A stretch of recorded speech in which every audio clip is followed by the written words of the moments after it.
Whoa, oh, oh. La, la, la, la, oh, oh, oh. La, la, la, la, oh, oh, oh.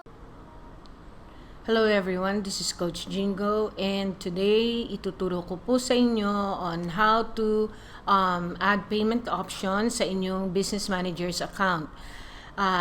You know what? You cannot create an ad without a payment option, without putting a payment option first. Kasi po, FB has been very strict ever since the scam happened a few years ago. Kung naalala nyo, yung Cambridge Analytica, from that moment on, naging mahigpit na po si Facebook. First, you can only create Facebook ads through Facebook page. If you do not have a Facebook page, you have to create one kasi your ads will be running through a page. Kung wala po nun, hindi po kayo makakagawa ng ad. To set up your payment option, we just need to go to your business manager's account. If you are on your personal Facebook account, you only have to click that arrow right there. Click that one. And then, kung anong business manager po, yung isa-set up nyo, yung payment option nyo, yung payment settings nyo. In this case, we're going to use Be an Advisor for Life page. And we are going to set up the payment method for this one. I'm not really going to set up the payment method, but I'm going to show you on how you can access that part and create it for yourself. Okay, so let's go. There you go. Over here, right here, just click that and then go to billing. Ayan po, nakikita nyo, billing. And then go to payment settings. Ito po, just click that one.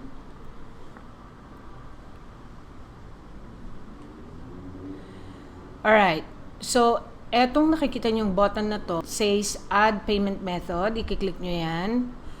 Now, you can use PayPal or you can use your credit card or debit card. Ang masasuggest ko po sa inyo, use PayPal. First and foremost, ginagamit ko ang PayPal for the longest time at wala akong problema dyan. Now, you can also buy some coupon. Pag bumili po kayo ng coupon, this is what the procedure is going to be.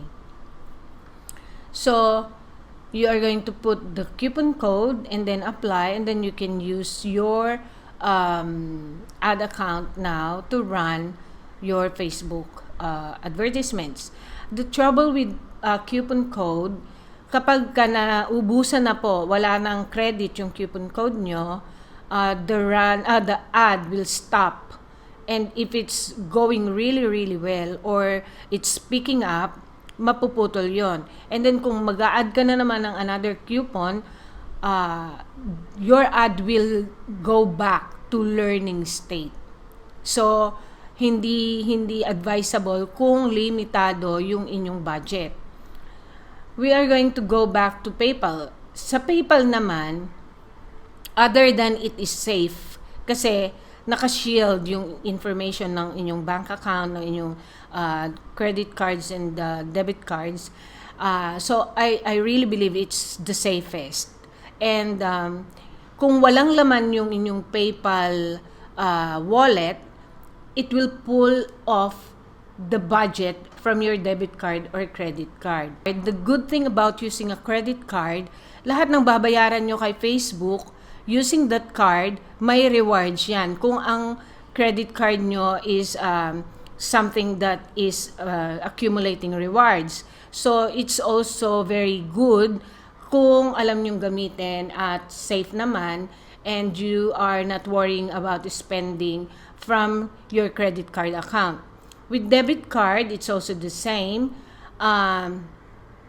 Unless the best way is for you to have a control with your budget is use a separate debit card and allot only the amount that you want to spend for your ads. So, if you, let's say for one whole month, you want to spend 200 pesos per day, that would be about 6,000 pesos per month. So, kung yun ang gusto nyong ilagay, budgeted kayo, Okay, so you can do that. And don't use your family's debit card, your own debit card, your personal card.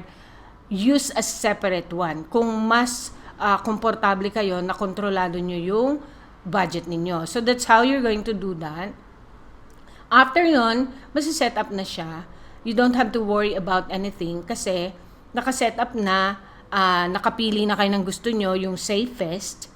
So, that's all you need to do. And then after that, you can start running your ad like straight away. Except kung ang gagamitin nyo po ay some cards na kailangan pang ng authorization o kailangan ng access, it may take a while kasi you have to wait for the granting of access. So, if it's your own business manager's account, you don't have to worry anyway.